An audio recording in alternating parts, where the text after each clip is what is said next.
guys, bitter masala එක ගෙනන් තියෙනවා. මේකට අවශ්‍ය ingredients මම දාන්න යන්නේ. ලුණු, තක්කාලි, අමු මිරිස්, කුරුදු, එනසල්, කොත්තමල්ලි, සූදුරු මාදුරු මේ විදියට එකතු කරගන්නවා. තෙල් එකට බටර් ටිකක් දාලා pan එකට ඊට පස්සේ ලුණු කුඩු, මිරිස් කුඩු දාලා හොඳට mix කරගන්නවා. ඊට පස්සේ අපි පොඩක් තියලා එහෙමම අරන් අපිට තියෙන blend කරගන්න. මොකද මේක පොඩ්ඩක් තැම්බුනාට පස්සේ තමයි අපි මේක blend කරගන්නේ. blend කරගද්දී අපි හොඳටම blend කරගන්න ඕනේ. මොකද හැම දෙයක්ම කුඩු වෙන්නේ. ඊට පස්සේ අපි ආයෙ pan එක තියලා තෙල් දාලා බටර් ටිකක් දාලා ලුණු දානවා. ලුණු වලට අවශ්‍ය විදිහට දාගන්න.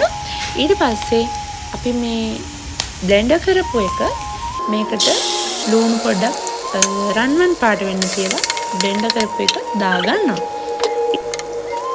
ඊට පස්සේ අපි මේකට ලුණු කුඩු මිරිස් කුඩු ටිකක් රස විදියට දාගෙන bay leaves දාගන්නවා. ඒ වගේම අන්නාසි මල් වලට තියෙනවා නම් දාගන්න පුළුවන්. ඊට පස්සේ අපි මෙහෙම පොඩ්ඩක් තියලා මේකට මීකිරි පොඩ්ඩක් දානවා. ගොඩක් දාන්න යන්න එපා. මොකද ඇඹුල් රස වැඩි වෙන්න පුළුවන්.